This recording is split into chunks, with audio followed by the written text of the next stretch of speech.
I've been working on splines for the Stride source for a while now, a bit on and off again, and I would like to have some feedback on my approach so far. So what I currently have is almost ready, I think, as a base spline component for the Stride engine. In the future, I want to be able to create other components like spline travelers, spline decorators, and even spline mesh generators. But for now, this should do the trick just fine as well. So as you can see here in this particular example scene, I have a spline which exists out of 3 nodes. The spline has a spline component and every node has a spline node component. As you can see, a spline node has 2 very important options, an outgoing and an incoming tangent, which control the Bezier curve, or that's being used to draw the spline. And these tangents, they're currently being represented by these orbs and the lines that you can see here in between them.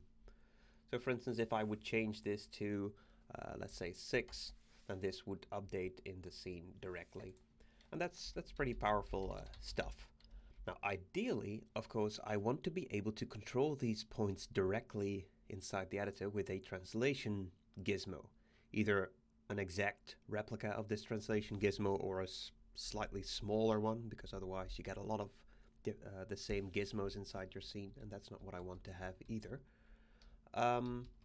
But you can control these already basically by just filling in the properties on the right in the property grid, which works just as well. It just would be a nice to have feature if these translation gizmos would show up.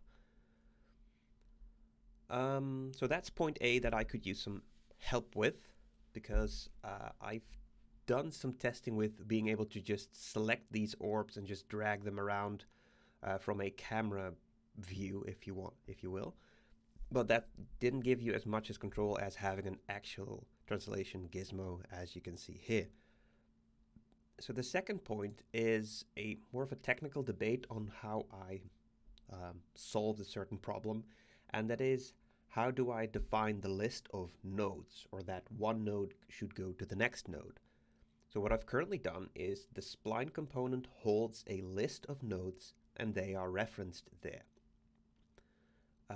The reason that I did this is because of those debug options. I can turn these on and off and they affect every node in the spline.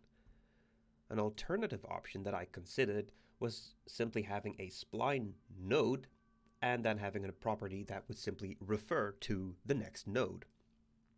The reason I didn't go eventually for this option was because of these said debug options that I have here, because then you would be toggling them on and off per single node that you would have at your disposal. And I found that kind of annoying in my workway when I tried this out for my own game.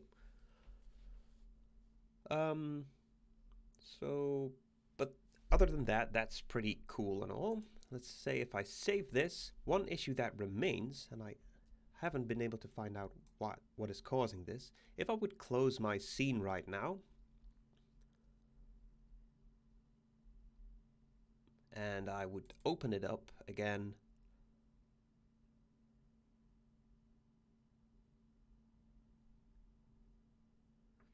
then you'll notice that the spline isn't there, or even worse, it's like it's confused or something. I did debug through the code here, and all the entities and all the data and components, they're all there, and the spline is actually being updated by a spline gizmo processor, but for some reason it still has this incorrect information. And I can solve this very quickly, very simply, by just moving the spline itself or one of the nodes, or change one of its properties, and then it's being updated again. So that is one final thing that is not working properly, but it's not the end of the world, but still, it should be solved anyway. Either way, that is what I have so far.